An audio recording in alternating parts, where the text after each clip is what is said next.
इस कार्यक्रम के पुण्यार्जक हैं स्वर्गीय श्री कैलाश चंद जी जैन, निर्मला जी, मोहित जी, प्रियंका एवं मंत्र जैन, कत्थावाला परिवार कानपुर। ब्रह्मचारिणी सुनीता दीदी, श्री प्रेमचंद जी, पदम कुमार जी, पारस जी, श्रीमती अनीता जी, श्रीमती रश्मि जी, पूनम एवं प्रिंसी जैन, बांसा। की जय जय जय। संत शिरोमणि गुरुवर आचार्य श्री विद्यासागर जी महाराज की जय जय जय। नवाचार्य श्री समय सागर जी महाराज की। गुणायतन पीड़िता संघ का समाधान भावना एक प्रवर्तक, जन जन के संत प्रखर वक्ता, बोले परम पूज मुनि श्री प्रमाण सागर जी महाराज की। मुनि श्री निर्वेक सागर संधान सागर जी महाराज की। मान स्तंभ वेदी प्रतिष्ठा महामहोत्सव की। देवी अहिल्या की नगरी मालवा की शान, इंदौर के बुंदेलखंड छत्रपति नगर से सायंकालीन टीवी चैनल का बहुचर्चित विश्वख्यात संघ का समाधान के कार्यक्रम में हम और आप अपनी शंकाओं का समाधान गुरुमुख से प्राप्त करें। उसके पूर्व Paras channel, Janvani channel, Adinath channel और प्रमाणिक एक माध्यम से जो कार्यक्रम को घर में बैठ के देख को सुन रहे हैं उन सभी का और यहाँ पर उपस्थित समस्त श्रावक श्राविकाओं का छत्रपति नगर दिगंबर जैन समाज, धर्म परवाना समिति, सकल जैन समाज हार्दिक अभिनंदन स्वागत करता है। चलते हैं प्रतिदिन की भांति परम पूज्य मुनिवर के श्री चरणों में नमन करते हुए आशीर्वाद प्राप्त करेंगे और निवेदन करेंगे शंका समाधान के कार्यक्रम के लिए। दोनों हाथ जोड़ लेंगे और मेरे साथ बोलेंगे, हे मुनिवर, हे मुनिवर, नमोस्तु नमोस्तु नमोस्तु। और आइए गुरुवर के आशीर्वाद से हम और आप अपनी शंकाओं का समाधान प्राप्त करें। उसके पूर्व वेदी प्रतिष्ठा महामहोत्सव के कार्यक्रम में थोड़ा सा परिवर्तन किया गया है और जो भी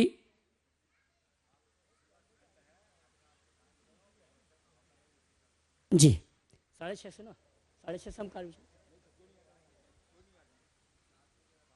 हाँ जी, कार्यक्रम में थोड़ा संशोधन किया गया। कार्यक्रम के साथ ही भावना युक्त का कार्यक्रम होगा प्रातः 7 बजे से इसी मंडप में अभिषेक, शांतिधारा, पूजन, हवन का कार्यक्रम।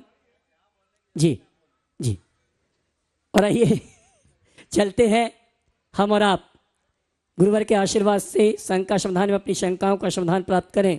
उसके पूर्व आज जिन्होंने गुणायतन से जुड़ने का अवसर प्राप्त किया है उनके नामों की घोषणा यहाँ से की जा रही है। मैं चाहूँगा आप उनके भावों की अनुमोदना करते हुए ताली बजाकर सम्मान करेंगे। गुणायतन स्तंभ के रूप में श्रीमान नाथमल जी गंगवाल, रवि गंगवाल जी गुवाहाटी, जिन्होंने गुणायतन स्तंभ के रूप में जुड़ने का अवसर प्राप्त किया है, मैं चाहूँगा जोरदार ताली बजाकर इनका सम्मान करें। और आइए इसी क्रम में उस परिवार को आमंत्रित करूँगा जिस परिवार ने अपने जन्मदिन को सार्थक किया है और आज ही जन्मदिन मना रहे हैं। कल वैसे उनका जन्मदिन है। ब्रह्मचारी अविनाश भैया परिवार से मनोज जी, सीमा जी, वर्धमान चक्की, अनुष जी, शुभी, अमन, लवानसी जैन, बीना सागर, इंदौर, जिन्हें अपने निवास स्थान में सायंकालीन रात्रि विश्राम कराने का गुरुवर को सौभाग्य प्राप्त हुआ है और इन्होंने गुणायतन ट्रस्टी के रूप में जुड़ने का अवसर प्राप्त किया है। मैं सम्मान से आमंत्रित करूंगा।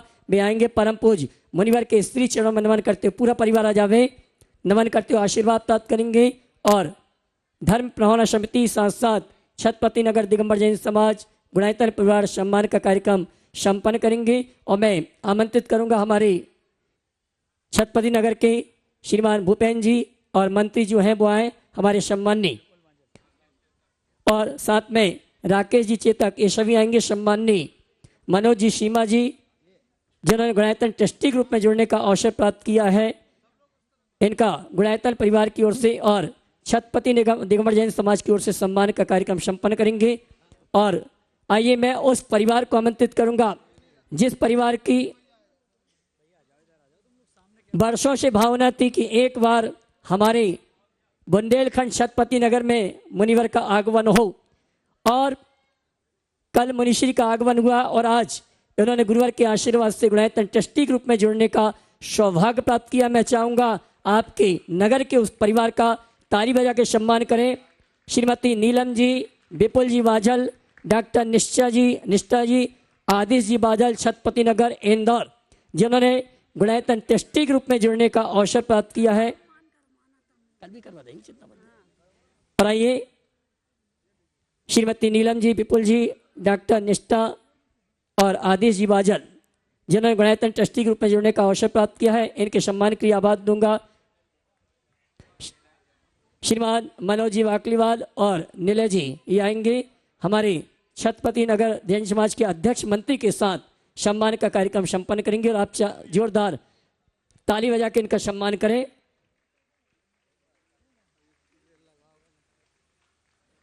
और आइए चलते हैं हमारा परम पूज्य मुनिवर की मुखाग्नि से अपनी शंकाओं का समाधान प्राप्त करें। उसके पूर्व आप सभी की ओर से निवेदन करना चाहूंगा, मुनिवर संधान सागर जी महाराज से आगे के कार्यक्रम के संचालन के लिए जयकारा लगाएंगे। बोले परम पूज्य मुनि श्री प्रमाण सागर जी महाराज की।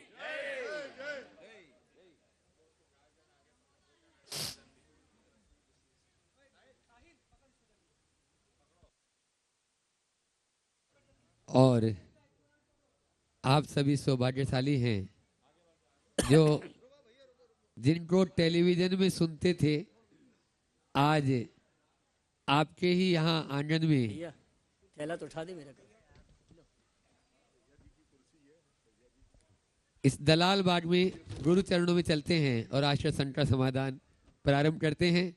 और प्रथम प्रश्न के लिए मैं आमंत्रित कर रहा हूं सुब्रा जैन, ईसुरवाड़ा छत्रपति नगर में ही रहते हैं, जो परम पूज्य निर्यापक श्रमण सुधा सागर जी महाराज जी के गृहस्थ अवस्था से बिलोंग करते हैं।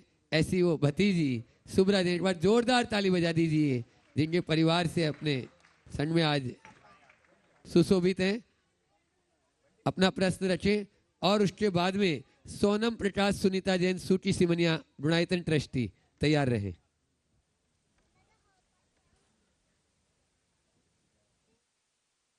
सोनम जैन उपस्थित है? हाँ, प्रकाश जी है वो तो।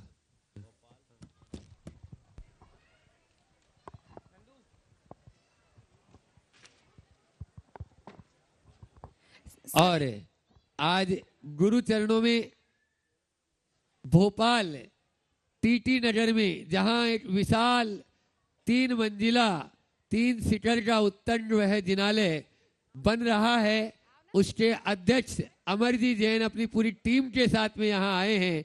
जो आप गुरु चरणों को उधर ले जाना चाहते हैं वो अपना निवेदन स्वयं ही करेंगे। वे आए और गुरु चरणों में नमोस्तु निवेदित करते हुए आशीर्वाद प्राप्त करें और अपनी बात भी करें। और हाँ, प्रकाश जी, सोनम जी अपना प्रश्न करें, सूची सिमनिया गुणायतन ट्रस्टी, और उसके बाद में अमरजी जैन तैयार रहे पूरी टीम के साथ। सभी मुनि महाराजियों के चरणों में नमोस्तु, सभी क्षुल्लक महाराजियों के चरणों में इच्छामी नमोस्तु गुरुदेव। महाराज जी, दृष्टिकोण और नजरिया में अंतर होता है क्या? क्योंकि जिसका नजरिया सही होता है उसको काली कोयल भी सुंदर नजर आती है, पर जिसका नजरिया गलत होता है उसको हीरा भी पत्थर नजर आता है।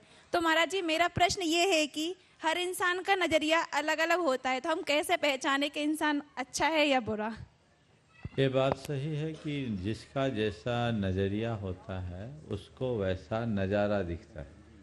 नज़रिए से नज़ारा है, समझ गए? तो आपने पूछा है दृष्टिकोण और नज़रिए में क्या अंतर है। दृष्टिकोण और नज़रिया एक ही है। एटीट्यूड, हमारा किसके प्रति क्या दृष्टिकोण है। नज़रिया का मतलब क्या है?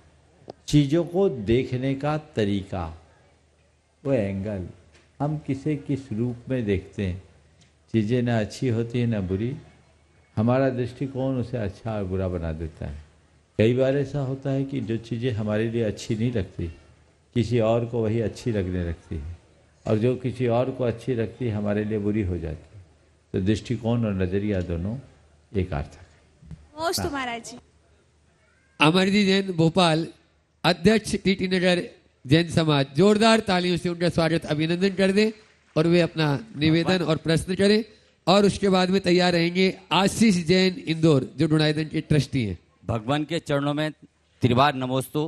पूरे समोसरण के लिए मेरा पूरी समिति की ओर से चरणों में नमोस्तु निवेदित करते हुए, भगवान आचार्य विद्यासागर जी महाराज के आशीर्वाद से हमने मंदिर का प्रारंभ किया था और आपका आशीर्वाद और मार्गदर्शन आपका आशीर्वाद और मार्गदर्शन हमें और हमारी कमेटी को पूरे मंदिर समाज के लिए मिलता रहा है और आपके ही मार्गदर्शन में हम मंदिर का निर्माण करीब 80% 70 से 80% तक हम कंप्लीट कर चुके हैं। और गुरुदेव अब हमारी सबकी समाज की भावना है कि हम बहुत शीघ्र पंच कल्याण की भावना भाते हैं।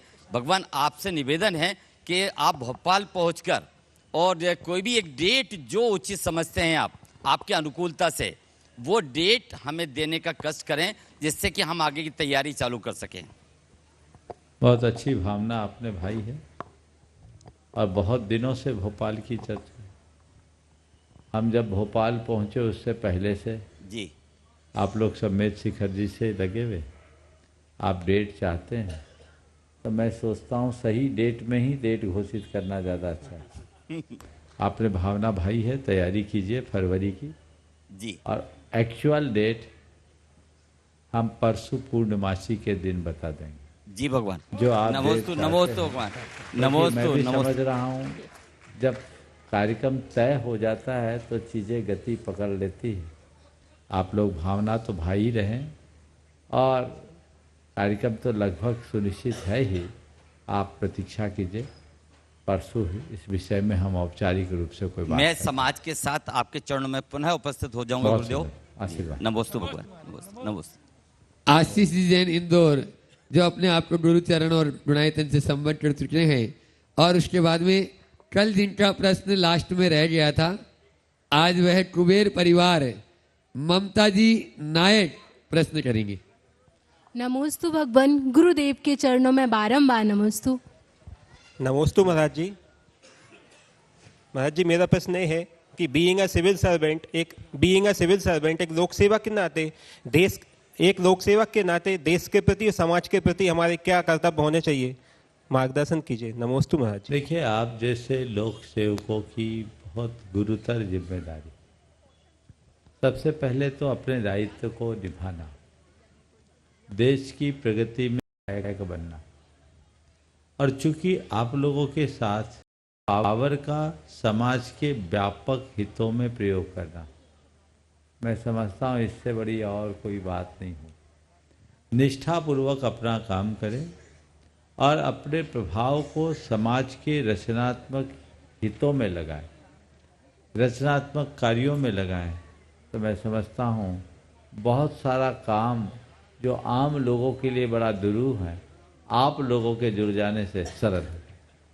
नमोस्तु ममता जी नायक कुबेर, संपूर्ण कुबेर परिवार इस अनुष्ठान में जो कुबेर बने हैं ऐसा परिवार प्रश्न कर रहा है और उसके बीच बाद में आज अपने बीच में पूर्व विधायक सुदर्शन जी गुप्ता जी यहाँ पर उपस्थित हैं। वे प्रश्न भी करेंगे और अपनी बात भी रखेंगे। गुरुदेव जी के चरणों में त्रैवार नमोस्तु नमोस्तु नमोस्तु और छुल्लक जी के चरणों में इच्छामी। गुरुदेव, ईमानदारी की ताकत इतनी बड़ी है कि एक बेईमान व्यक्ति भी अपने घर का चौकीदार ईमानदार रखना चाहता है। फिर से बोलिए। ईमानदारी की ताकत इतनी बड़ी है कि एक बेईमान व्यक्ति भी अपने घर का चौकीदार ईमानदार रखना चाहता है। बिल्कुल सही बात है। जिसने भी ये वाक्य कहा है बहुत दमदार वाक्य। मैं तो ये कहता हूँ कोई कितना ही बुरा हो, वो अपने प्रति सबको अच्छा ही देखना चाहता है। तो इसलिए हम समझ लें कि बुराई की उम्र नहीं होती और अच्छाई का कभी अंत नहीं होता। हम अच्छाई को अपनाने के लिए उत्साहित रहें और बुराइयों से बचें। नमोस्तु गुरुदेव। सुदर्शन जी गुप्ता पूर्व विधायक भाजपा यहाँ पर आज इस सत्र में उपस्थित हैं। गुरु चरणों में वे अपना नमोस्तु निवेदित करते हुए आशीर्वाद प्राप्त कर रहे हैं। आप लोग जोरदार तालियों से उनका स्वागत अभिनंदन कर दें। और मैं चाहूंगा ट्रस्ट कमेटी अध्यक्ष और मंत्री जी वहीं पर उनका सम्मान उत्तर के बाद कर देंगे। अभी वे पहले प्रश्न कर रहे हैं और उसके बाद में सुब्रा जी जैन यहाँ पर ईसुरवाड़ा से आ चुकी हैं। आप प्रश्न करेंगे। मुनि श्री ब्रह्मांड सागर जी महाराज और सभी संतों को बारंबार नमन।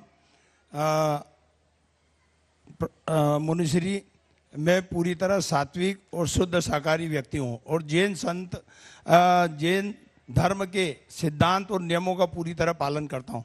किंतु राजनीतिक होने के कारण, सामाजिक होने के कारण कई कई जगहों पर बड़े बड़े कार्यक्रमों में जाना पड़ता है, पार्टियों में जाना पड़ता है। वहाँ पर पूरी तरह शुद्ध सात्विक और मदपान नहीं करने के कारण लोग हमको हीन दृष्टि से देखते हैं और पिछड़ा मानते हैं और इस तरह से समझते हैं कि कहीं आदिवासी क्षेत्र से आ गए हैं। ऐसे में हमें क्या करना चाहिए? इसी के साथ साथ मेरा एक और निवेदन है कि जितना तप, तपस्या, संयम आप जैन संतों में ऐसा कहीं पर भी मैंने कहीं अन्य संतों में नहीं देखा है। तो आप लोग मौसम के साथ अपने आप को किस तरह ढाल लेते हैं, इतना आत्मबल आप में कैसे होता है, यह मेरा आपसे निवेदन है, बताएं। देखिए, पहले तो मैं आप सबसे कहूँगा, आपके माध्यम से आप जैसे सार्वजनिक क्षेत्र में कार्य करने वाले हर सात्विक वृत्ति के धारी धर्मी जनों से कि यदि तुम्हारी सात्विकता के कारण लोग तुम्हें पिछड़ा महसूस करें तो इसमें हीन भावना नहीं, इसका गर्व होना चाहिए कि ये लोग तो सब बह गए, हम आज भी समय के बहाव में अपने आप को थामे हुए हैं, हमें इसका गर्व है। हीनता का भाव तो उनके मन में आना चाहिए जो बहके हुए, भटके हुए हैं। हमने तो अपनी सांस्कृतिक परंपरा और धार्मिक निष्ठा को सुरक्षित किया है, और न केवल सांस्कृतिक परंपरा और धार्मिक निष्ठा, अपने शारीरिक, मानसिक और भावनात्मक स्वास्थ्य को सुरक्षित किया है। हमें इसका गर्व है। और ये भारत है, भारत में सदा त्याग पूजा जाता है, भारत में भोग को नहीं पूजा जाता। इसलिए आप सबसे और आप जैसे तमाम लोगों से मैं कहना चाहूँगा कि यदि सार्वजनिक जीवन जीते हुए भी शुद्धाचारी बने हों तो उसका गर्व करो और उसमें और दृढ़ता रखो। जब ऐसे लोग कहे तो और मन में बनाओ कि मुझे जो आज ये अपवाद मान रहे हैं, कल मैं इनका आदर्श बनूंगा, मुझे और मजबूत रहना है और मजबूत बनना है। अपवाद भी आदर्श, हालांकि आज आदर्श कोई लोग अपवाद घोषित कर रहे हैं, लेकिन परिवर्तन आएगा। आज जो तुम्हारा उपहास कर रहे हैं, कल वही तुम्हारी पूजा करेंगे। ये बोलो, भोगी विलासियों की पूजा होती है हमारे देश में कि त्यागी तपस्वियों की? तपस्वियों की होती है। तो क्यों ना हम उस तपस्वी का रूप अपने भीतर प्रकट करें, उनकी बातों में आकर भटकने की जगह उनकी बातें सुनकर अपने आप को और मजबूत बनाएं। समझ गए? दूसरा सवाल कि हम लोग कैसे ढाल लेते हैं, ये तो अपने अपने लक्ष्य के ऊपर निर्भर करता है। कष्ट को सहना कोई कठिन बात नहीं है। कोई भी शारीरिक, मानसिक कष्ट हमें तभी तक कष्टकर लगता है जब तक हम उसे स्वीकार नहीं कर पाते। जैसे हम स्वीकार लेते हैं, हमें कष्ट भी आनंद देने लगता है। तो हम कष्ट को कष्ट ना माने, कष्ट में भी आनंद की अनुभूति हम कर सकते हैं, बशर्ते हम उसको स्वीकारें। आप देखिए, आजकल बहुत सारे लोग बड़े बड़े एडवेंचरस काम कर लेते हैं। क्या एडवेंचरस काम में उनको आनंद, अनुकूलता रहती है? जान हथेली पर रख करके करते हैं, पर क्यों? क्योंकि उनने उसको स्वीकार कर दिया, है ना। अब छोड़ दीजिए त्यागी तपस्वियों की बात। आपने क्रिकेट का मैच देखा होगा, 47 टेम्परेचर में पूरी टीम दिन भर मैदान में रहती है। बोलिए, पेवेलियन पूरा भरा रहता है, ऊपर छाया भी नहीं है, कैसे सह लेते इतनी धूप? क्योंकि उसे उनने स्वीकार किया है। जब हम कष्ट को स्वीकार कर लेते हैं तो कष्ट में भी आनंद की अनुभूति होती है। आपको लगता है महाराज को कष्ट है, लेकिन हमने तो अपने आप को मानसिक रूप से तैयार कर लिया कि प्रकृति के साथ यथासंभव सामंजस्य बना करके जीना है, तो धीरे धीरे शरीर भी उस रूप तैयार हो जाता है।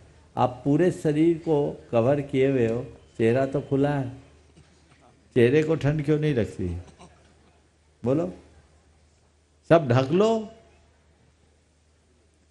माइनस टेम्परेचर में रहने वाले लोग भी अपने फेस को खुला रखते हैं। इसका मतलब हमारे शरीर में चेहरे के जो क्षेत्र का हिस्सा है वहाँ की जो रेजिस्टेंस सिस्टम है वो ज़्यादा स्ट्रांग है, तो हम चीज़ों को डेवलप कर सकते हैं। मनुष्य चाहे तो अपनी सब प्रकार की शारीरिक और मानसिक आवश्यकताओं को कम कर सकता है। शरीर को हम जैसा ढाले अभ्यास पूर्वक ढाला जा सकता। धन्यवाद धन्यवाद। नमस्ते। छत्रपति नगर की जो कमेटी है वह स्वागत अभिनंदन कर रही है और उसके बाद में सुब्रा जी ईसुरवाड़ा छत्रपति नगर वे अपना प्रश्न कर रही हैं और उसके बाद में तैयार रहेंगे सेठ नीलेश जी, लोहारी वाला परिवार, पूरा परिवार तैयार रहेगा। महाराज जी के सामने त्रियवार नमोस्तु नमोस्तु नमोस्तु। महाराज जी, मेरा यह प्रश्न है, क्या मुझे स्कूल जाने में अच्छा नहीं लगता तो उपाय बताइए। और मम्मी बोलती है कि स्पोर्ट्स पढ़ाई सब करो, तो क्या करूं महाराज जी। देखो, मेरा उत्तर सुनकर तुम खुश हो जाओगे पर तुम्हारी मम्मी को तकलीफ होगी। अब बताओ, तुम्हें खुश करने वाला उत्तर दूं, तुम्हारी मम्मी को तकलीफ करने वाला उत्तर दूं, या तुम्हारी मम्मी को खुश रखने वाला उत्तर? आपको जो सही लगे। हाँ, आपको जो सही लगे। बहुत अच्छा उत्तर दिया है। और मैं कहता हूँ इतने समझदार बच्चे के लिए स्कूल भेजना कोई जरूरी नहीं, जिसमें इतनी समझ आ गई। मैं इस अपेक्षा में था कि वो बच्चा कहेगा कि मेरे हिसाब से करो, आप मम्मी के हिसाब से मत करो। लेकिन इस बच्चे में कितनी समझदारी है कि कह दिया जो आपको ठीक लगे। देखिए, बच्चों को स्कूल तो जाना चाहिए, बेसिक क्वालिफिकेशन तो स्कूल में ही मिलता है। हालांकि आजकल पूरे विश्व में नॉन स्कूलिंग का कंसेप्ट बहुत तेज़ी से बढ़ा है, क्योंकि आजकल स्कूलों में जो पढ़ाया जाता है उसमें ज्ञान नहीं मिलता, शिक्षा नहीं मिलती, केवल डिग्रियां हासिल हो। एक राजीव जैन है उदयपुर में, हार्वर्ड यूनिवर्सिटी से पढ़कर आया हुआ, और वो शिक्षांतर के नाम से अपना एक प्रकल्प चलाते हैं जिसमें बिना स्कूल के बच्चों की पूरी पढ़ाई कराते हैं और बच्चों को आदमी बनाते हैं, जिसमें कोई डिग्री नहीं लेकिन समग्र जीवन का ज्ञान। जिस दिन देश में वह पुरातन व्यवस्था लौट आए और स्थापित हो जाए, देश का कायाकल्प होगा। अंग्रेजी शिक्षा नीति के लागू होने से पहले हमारे देश में ऐसी व्यवस्था थी, गुरुकुल प्रणाली थी, जहाँ डिग्री नहीं ज्ञान मिलता था। तो तुम जैसे बच्चों को मैं कहता हूँ, स्कूल तो अभी तुम्हारे पास कोई वैकल्पिक व्यवस्था नहीं है, कोई अल्टरनेट नहीं है, तो स्कूल जाओ, पर जैसा महाराज कहते हैं 90% लाने के लिए नहीं, 70% लाने के लिए क्या करना है। हाँ, ज़्यादा रैंक नहीं लाना। ज़्यादा रैंक लाओगे तो तनाव में रहोगे, समझ गए। और मीडियम रखोगे तो बहुत अच्छा है। फेल होने वाले लोग भी परेशान होते हैं और मेरिट में आने वाले लोग भी परेशान होते हैं, बीच में रहने वाले बड़े आनंद में रहते हैं। तो मैं बच्चे के माध्यम से तुम्हारी मम्मी और तुम्हारे जैसे बच्चों की सब मम्मियों को ये कहना चाहता हूँ, बच्चों पर ज़्यादा प्रेशर मत दो। और ज़्यादा मेरिट वाला होगा ना तो तुम्हारे पास तुम्हारा बच्चा रह ही नहीं पाएगा, फिर घर में नहीं रहेगा। अभी भी देख लो, घरों में अब जिनके बिजनेस बैकग्राउंड नहीं है उनके सबके बच्चे बाहर है, घरों में केवल सीनियर सिटीजन है ना। तो भविष्य भी ऐसा ही होगा। तो ये चीज़ें हैं, ज़्यादा बच्चों पर प्रेशर नहीं देना। बस 4 बातों का ध्यान रखना है। पहली बात, माता पिता की बात मानना है, समझ गए, मम्मी पापा की बात मानो। दूसरी बात, खोटे लोगों की संगति से बचो। तीसरी बात, बुरी आदतों से बचो, समझ गए। और चौथी बात, अपने धार्मिक क्रियाओं में रुचि रखो। ये चारों बातें अपने साथ आत्मसात कर लो तो 70% में भी निहाल हो जाओगे। नमोस्तु महाराज जी, नमोस्तु। ग्राम पूजन पुण्य दल लोहारी से अपने बीच में सेठ नीलेश जी टैलेंट, लोहारी वाला परिवार यहाँ पर उपस्थित है जोरदार ताली से उनका स्वागत अभिनंदन करते हैं। आपके छत्रपति नगर के सह कोषाध्यक्ष स्वामी भी जो है। नमोस्तु नमोस्तु नमोस्तु। पूरा तो हो जाता। इसके बाद में आदर्श बहुमंडल छत्रपति नगर तैयार रहेंगी। हाँ बोलो, अब बोलो। महाराज श्री, एक विकट समस्या है आज समाज के बीच में, जिससे सभी लोग अवगत कराना चाहता हूँ और महाराज श्री आपसे इसका समाधान चाहता हूँ। महाराज श्री, यहाँ पर नहीं, सब जगह पर गांव से आने वाले सभी लोग हैं, कोई ना कोई कहीं ना कहीं गांव से संबंध रखता है और वहाँ के जिनालयों की स्थिति है कि कभी भी शिफ्ट करने की स्थिति, जैसे हमारे लोहारी ग्राम में एक नया परिवर्तन हुआ है और ग्राम पूजन पुण्य दल बना, जो उससे एक ऐसी आसपास के सभी गांव के मंदिरों का रखरखाव बहुत अच्छे से हो रहा है। उसी प्रकार महाराज श्री, हमारा निवेदन है कि बाकी सब लोगों के लिए भी आप मार्गदर्शन प्रशस्त करें। नमोस्तु महाराज श्री। देखिए, पहले तो मैं चाहूँगा इन लोगों का जोरदार अभिनंदन करें। ये लोग बहुत अच्छा काम कर रहे हैं। गाँव में अब लोगों का निर्वाह नहीं, लोग गाँव से कस्बों, शहरों और महानगरों की ओर जा रहे हैं। धीरे धीरे गांव खाली हो रहा है। ये एक बहुत बड़ी समस्या है। ये पलायन आने वाले समय में पूरे देश के लिए एक बहुत बड़ी समस्या बनेगी, क्योंकि हम जब कहते हैं कि भारत की आत्मा गाँवों में बसती है, अब वो आत्मा ही खत्म होते जा रही है। जब आत्मा ही खत्म हो जाएगी तो भारत कहाँ बचेगा? ये अक्षय प्रश्न है जिस पर सभी को गंभीरता से विचार करना चाहिए। लेकिन फिर भी आज के इस दौर में, जहाँ सब प्रकार के सामाजिक मूल्य पूरी तरह अर्थ प्रधान होते जा रहे हैं, जीविकोपार्जन और अन्य व्यवस्थाओं के कारण लोगों को गांवों से शहरों की ओर आना पड़ रहा है, और अब तो शहरों में भी महानगरों में आना पड़ रहा है। तो ये एक बड़ी समस्या बन रही है। लोग अपना घर, मकान और संपत्ति बेचकर शहरों में आ रहे हैं, लेकिन उनके धर्मायतन तो वहीं के वहीं रह रहे हैं।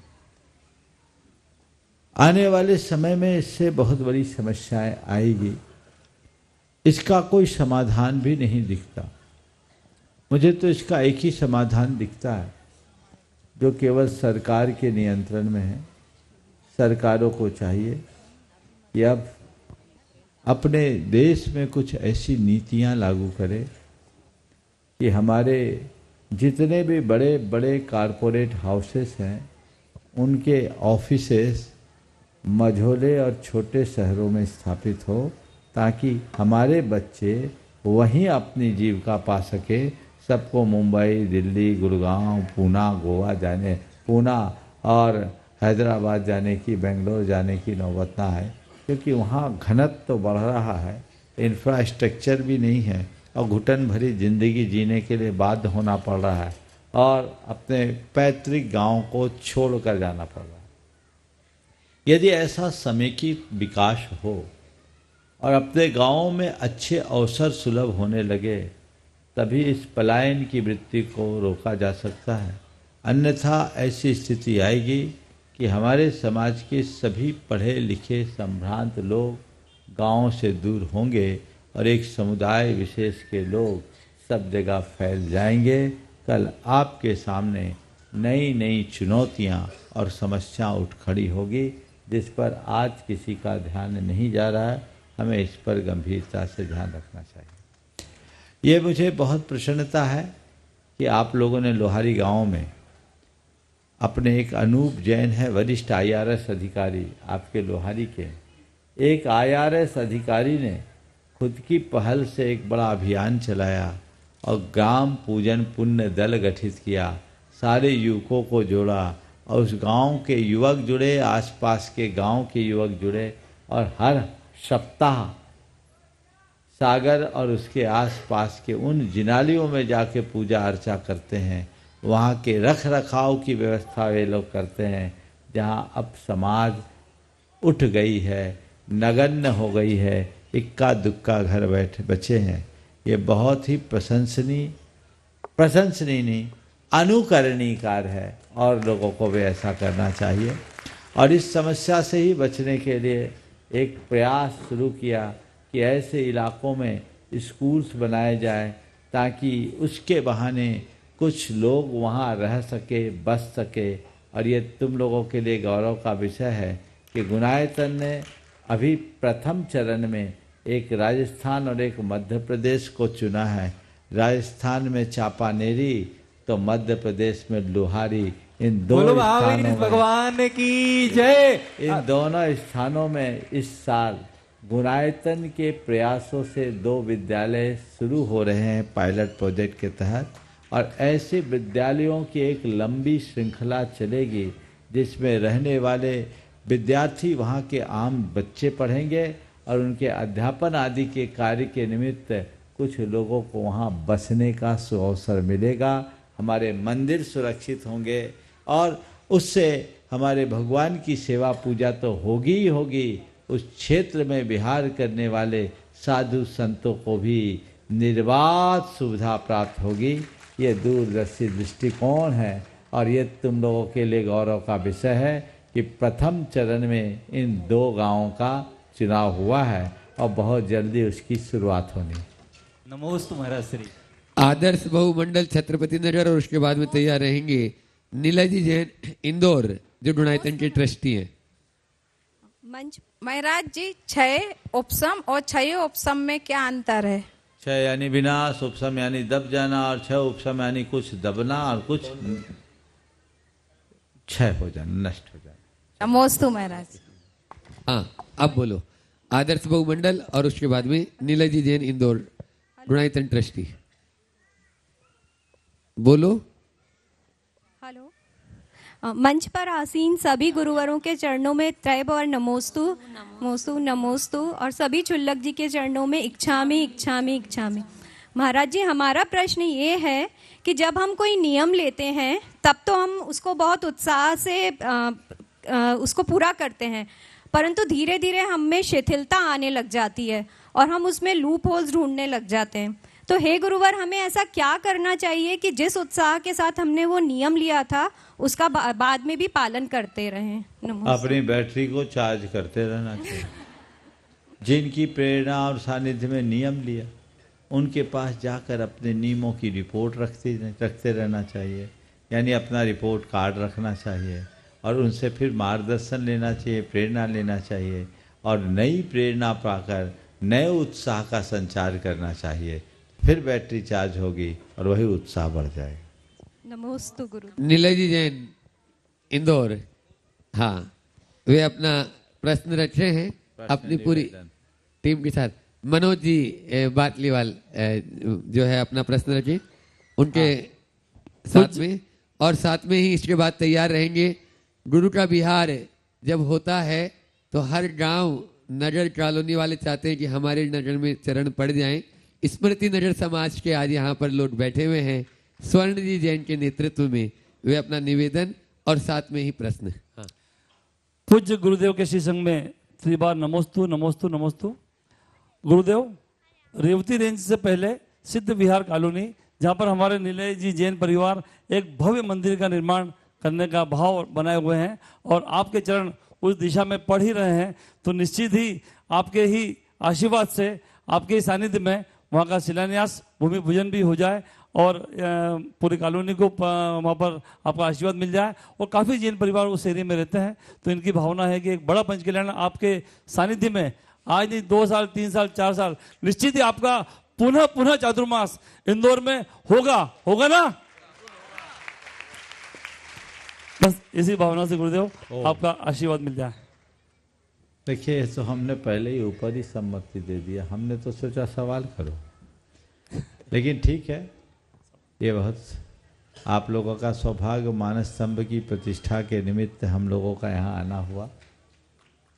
और यहाँ से परसों रेवती रेंज देवोदय में, सुनो तो, रेवती रेंज देवोदय में परसों सहस्रकूट जिनालय का शिलान्यास होना है। हमें उसमें सम्मिलित होने के लिए जाना है कि नहीं जाना है? जी गुरुदेव।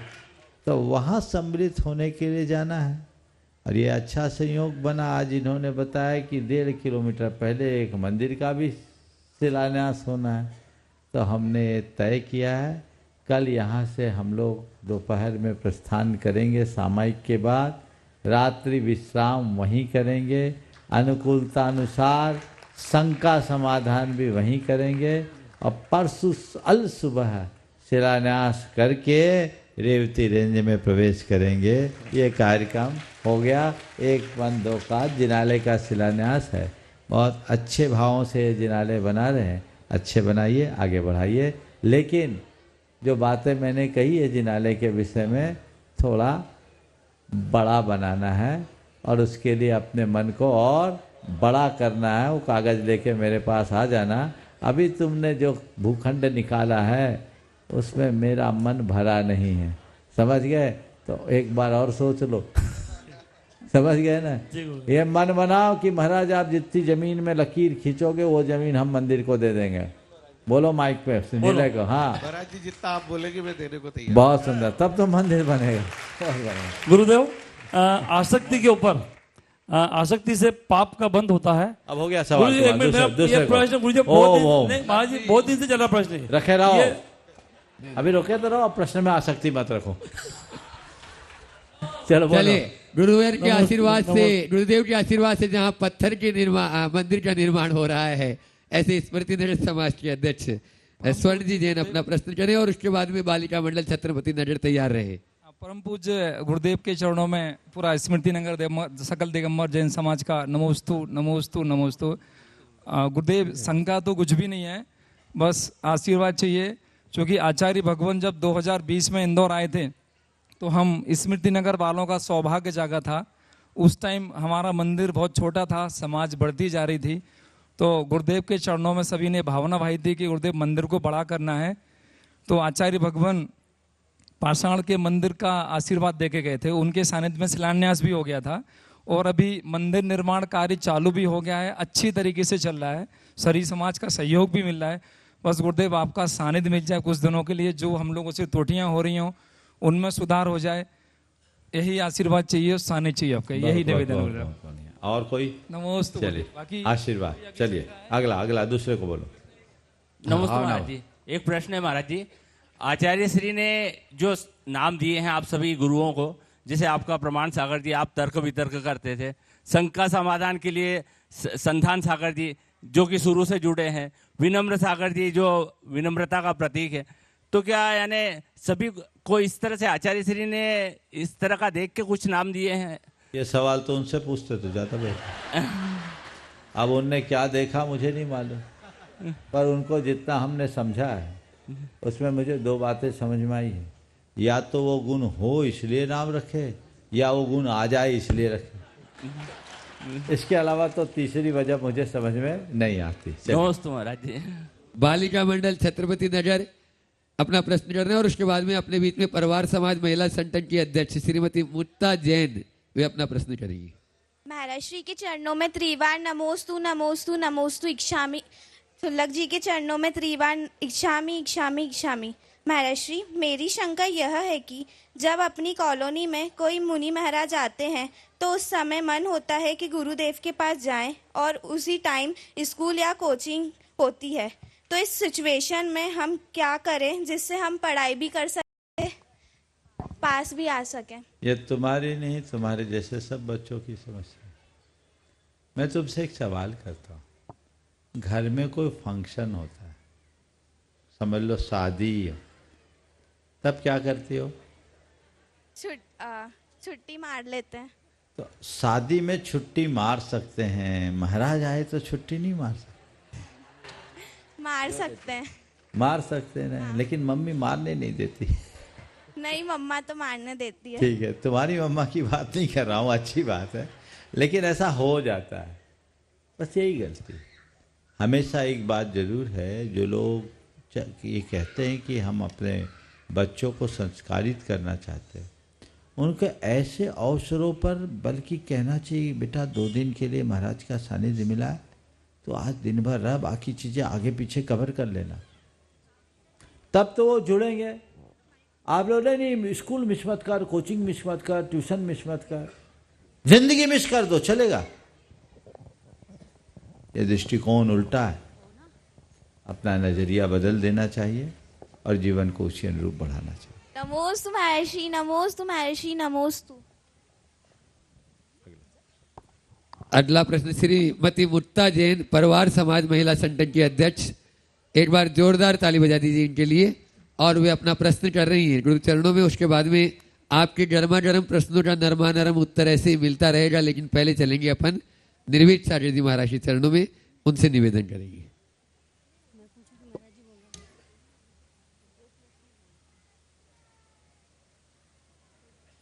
हाँ बोलो ना, आप तो बोलो। परम पूज्य मुनि श्री एवं मुनि संघ के चरणों में नमोस्तु नमोस्तु नमोस्तु। महाराज श्री, मेरा प्रश्न ये है कि आजकल शादी विवाह जैसे मांगलिक प्रसंग का स्वरूप विकृत होता जा रहा है। आडंबर और दिखावे के कारण शादी की रस्मों में नए नए खर्चीले प्रयोग किए जा रहे हैं।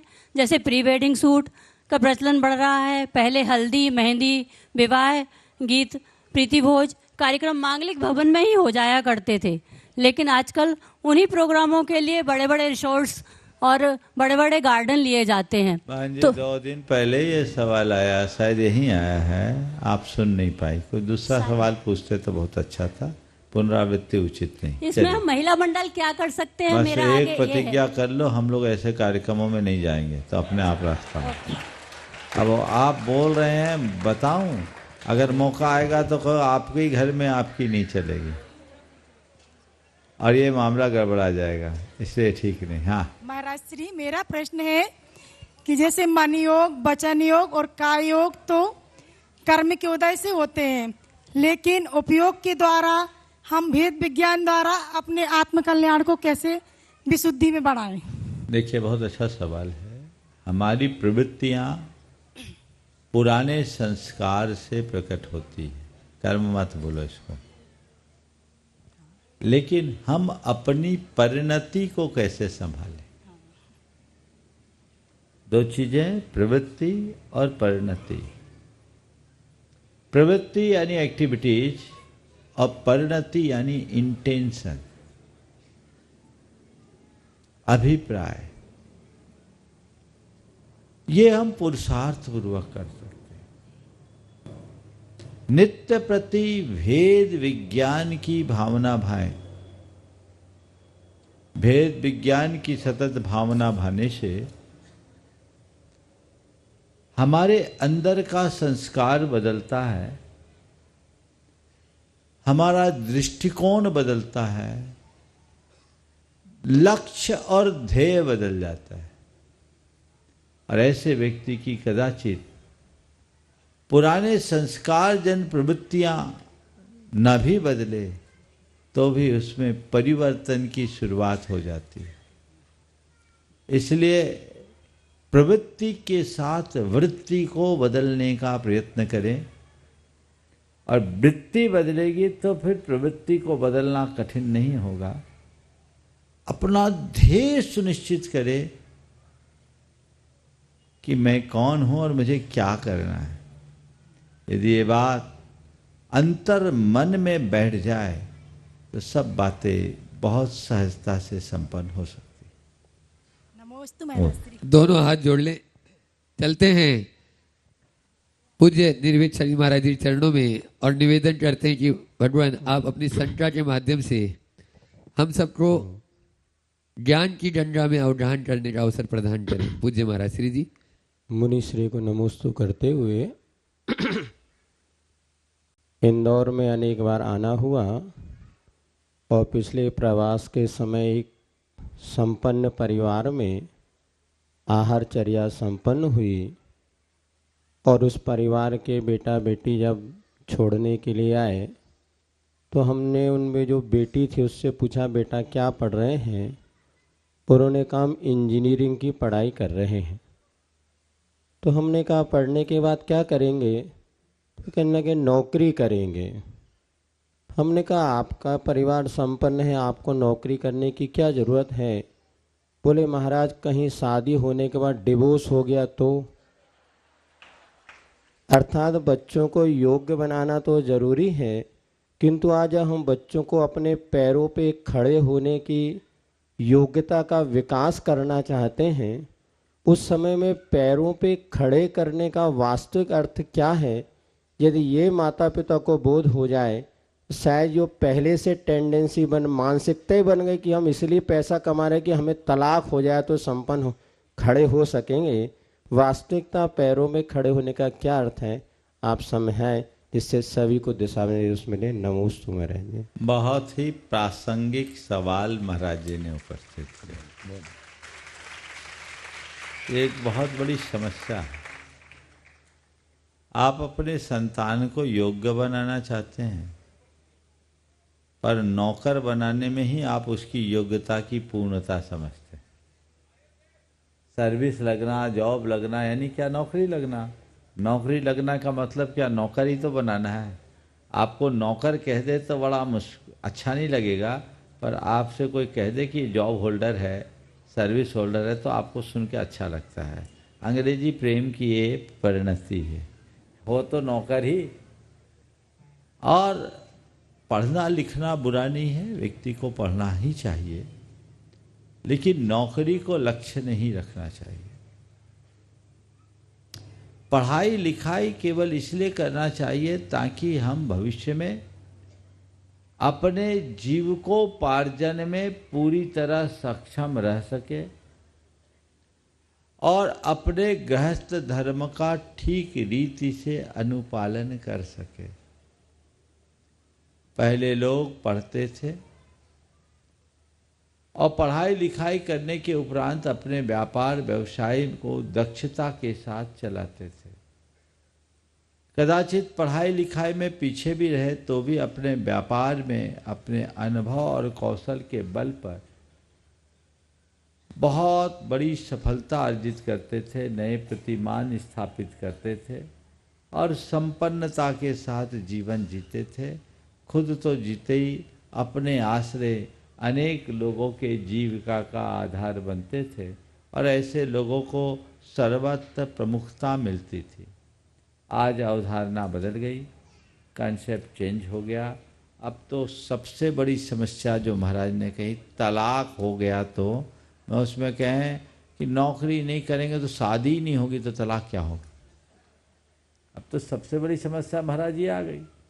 अगर बच्चा बिजनेस में है तो लड़की देने को लोग जल्दी से राजी नहीं, सर्विस वाले को लड़की देने के लिए लोग राजी। ये कंसेप्ट गलत है। हम बिजनेस करें या सर्विस,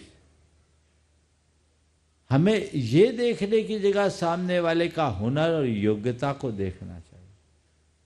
लोग उसे ना देखकर जब इस तरह की बातें देखने लगते हैं तो ये विसंगतियां आ जाती है।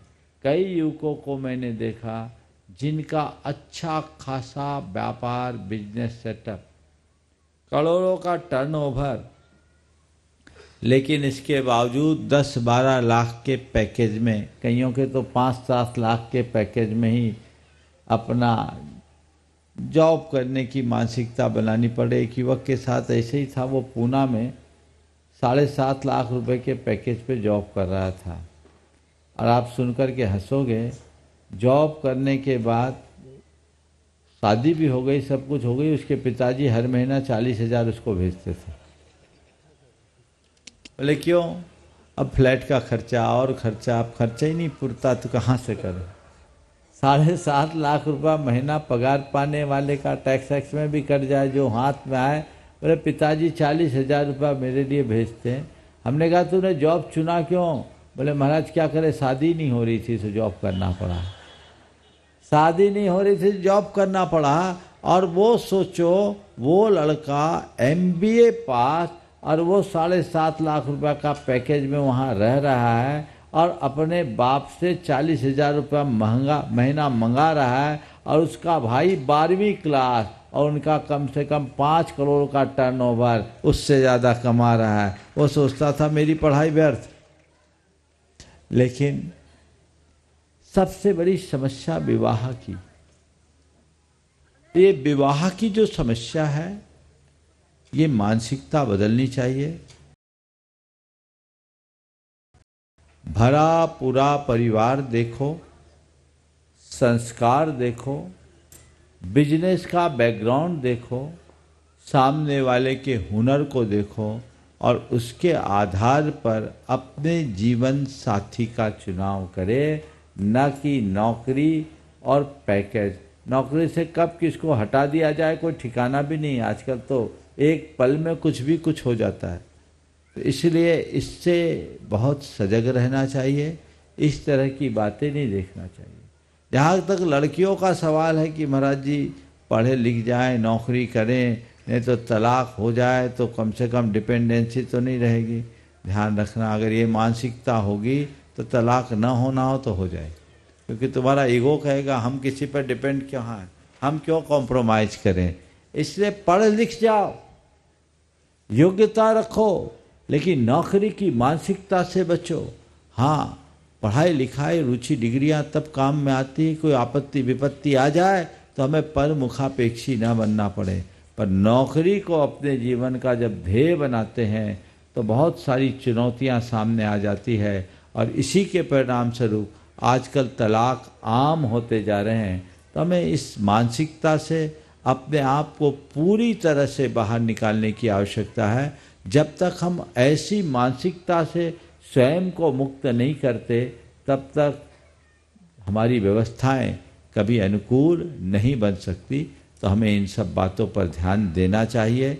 छोटे बड़े स्थान का मोह छोड़ना चाहिए और केवल नौकरी नौकरी नौकरी की तरफ दृष्टि रखने की जगह व्यक्ति के काम और योग्यता पर विचार करना चाहिए। जो व्यक्ति की स्वभावगत योग्यता है उसे विकसित होने का अवसर प्रदान करना चाहिए, जिससे वह अपने जीवन को ठीक आगे बढ़ाने में सक्षम हो सके। नीलेश जी पाटनी धर्म प्रभावना समिति से अपने बीच में यहाँ पर उपस्थित हैं। रितेश जी पाटनी, और उसके बाद में तैयार रहेंगी अनुपमा जैन विद्या पैलेस। नमोस्तु गुरुदेव। गुरुदेव, श्री जी के अभिषेक के पश्चात जब हम मार्जन करते हैं तो उन्हें स्टीक लकड़ी की कहीं लेते हैं, कभी तांबे की लेते हैं, कहीं जगह चांदी की लेते हैं। अभिषेक के पश्चात जब मार्जिन करते हैं पक्षाल के बाद, तो कहीं जगह उसमें लकड़ी की स्टीक लेते हैं, उन्हें कहीं जगह चांदी की लेते हैं, कहीं तांबे की लगते हैं। तो ये लेना चाहिए या नहीं? क्योंकि कई बार उसे ताकत से साफ करने पर मूर्ति खंडित हो जाती है। कई बार देखिए, पहले तो प्रतिमा जी ऐसे निर्मित होने चाहिए कि स्टिक की जरूरत ही ना हो, जल का प्रवाह अपने आप निकल जाए। अन्यथा उसमें अभिनय सी होती है और ऐसा लगता है कि हम भगवान को नहीं, कोई वस्तु को साफ कर रहे हैं। प्रभु है, मैं आपसे पूछता हूँ, साक्षात प्रभु है तो उनको ऐसे उंगली करोगे क्या? तो तुम क्या कर रहे हो? वो भगवान है या वस्तु? तो ऐसी मूर्ति ही नहीं रखो। श्री जी ऐसे रखो कि बस वो अपने आप जल का प्रवाह निकल जाए। फिर भी कदाचित है तो जिसे कोमलता पूर्वक बाहर किया जा सके वैसा करो। कोई भी अगर सख्त धातु का प्रयोग करोगे तो ये अच्छी बात नहीं, उसमें स्क्रैच भी आ सकते हैं और आपका मन भी नहीं मानेगा। क्या कर रहे हो आप? तो पहली बात, भगवान को भगवान मानना शुरू करो। तुम्हारे हाथ कांपेंगे तुम तांबे या चांदी या लोहे के स्टिक को लगाओगे तो जो सॉफ्ट हो उसका प्रयोग करें। अनुपमा जैन विद्या पैलेस अपना प्रश्न करें। नमोस्तु नहीं बोलेंगे, सीधे सीधे चल लें, और उसके बाद में रामचंद्र महिला मंडल शीघ्रता से तैयार रहेगी। हाँ गुरुजी, मेरा बोलो। गुरुजी, मेरा प्रश्न है कि आजकल महिलाओं में शुद्धि विशुद्धि का बिल्कुल ध्यान नहीं रहेगा। 3 दिन में कैसा क्या रहना है, इस संबंध प्रकाश डालिए। और लोग यूँ कहते हैं कि हमारा धर्म ध्यान में काम में अड़चने क्यों आती हैं, फिर यूँ कहते हैं, तो उसके लिए थोड़ा। देखिए, आपका सवाल बहुत अच्छा है लेकिन नंबर लेट आया है। इस प्रश्न को आज मैं होल्ड करता हूँ, फिर देखूंगा, क्योंकि इस पर विस्तार की अपेक्षा है। चलिए, रामचंद्र नगर मंडल और डॉक्टर जैनेन्द्र जी जैन छत्रपति नगर कार्याध्यक्ष तैयार रहेंगे अपनी टीम के साथ। बोलो। हे गुरुदेव, नमोस्तु नमोस्तु नमोस्तु। सभी चुल्लक जी को इच्छामि इच्छामि इच्छामि। हे गुरुदेव, मेरा प्रश्न है कि जैसे लाल मिर्च खाते हैं और साथ में सी करते जाते हैं, मिर्ची लगती रहती है, आँख में से आंसू भी बहते हैं, फिर भी इतनी आसक्ति रहती है कि हम खाना नहीं छोड़ते हैं।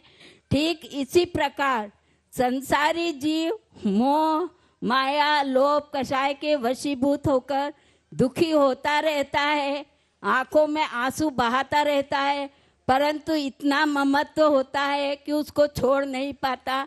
उसका सच्चा उपाय क्या है जिससे कि हम उस आसक्ति से हम अपने आप को इसी बचा का सकें? नाम है मूढ़ता, कि जानबूझकर अनजान बनो। जब तक ये मूढ़ता बनी रहेगी तब तक ऐसी स्थिति बनी रहेगी।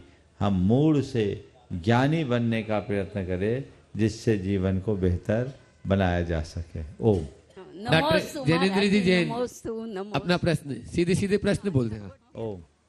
महाराज जी बोलो बोलो, ओवर समाप्ति पे जल्दी से। महाराज जी मेरा प्रश्न यह है कि आप उत्कृष्ट क्षयसमधारी हाजिर जवाबी संत हैं और प्रत्युत्तर मती समृद्ध हैं, और 4 बातों पर आधारित आपके प्रवचन और शंका समाधान कार्यक्रम सुनने के बाद ऐसा लगता है कि आपका ज्ञान घट तीनों लोगों के ज्ञान से भरा है, और ऐसा कोई प्रश्न नहीं है जिसका जवाब आपके पास नहीं हो।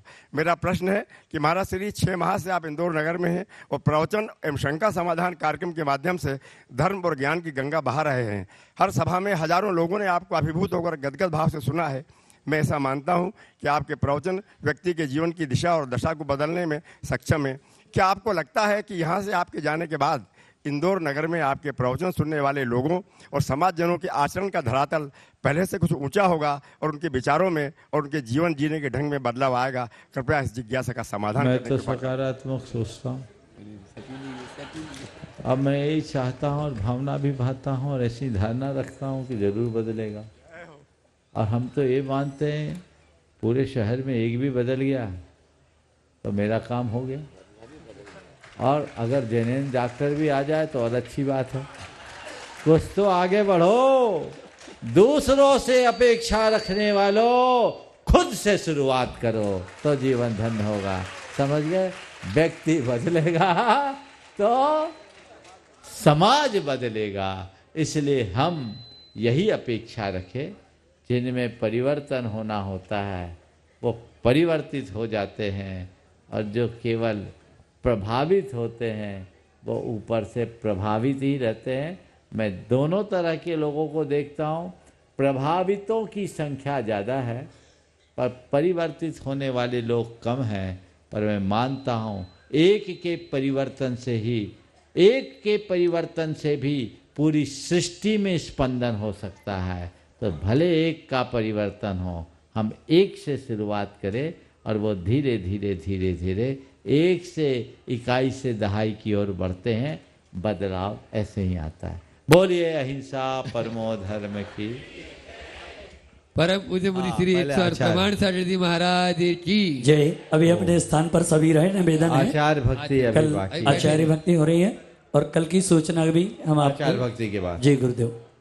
देखो सूचना मैं दे देता हूँ। कल जो भावना योग की बात की गई थी, यहाँ महिलाओं की बहुत मांग थी, लेकिन भैया जी और सर्दी का मौसम अन्य बातों को देखते हुए आपकी मांग को स्वीकार लिया गया है, लेकिन थोड़ा सा संशोधन, क्योंकि अति जल्दी आप लोगों को बुलाना इनके लिए कठिन दिख रहा है और कल का मौसम भी ऐसा ही है।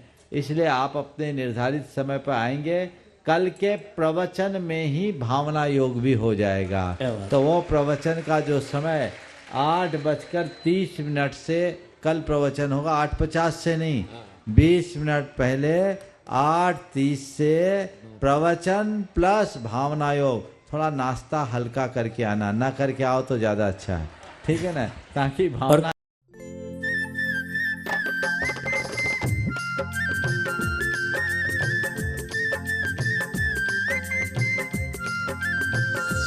इस कार्यक्रम के पुण्यार्जक हैं स्वर्गीय श्री कैलाश चंद जी जैन, निर्मला जी, मोहित जी, प्रियंका एवं मंत्र जैन, कत्थावाला परिवार कानपुर।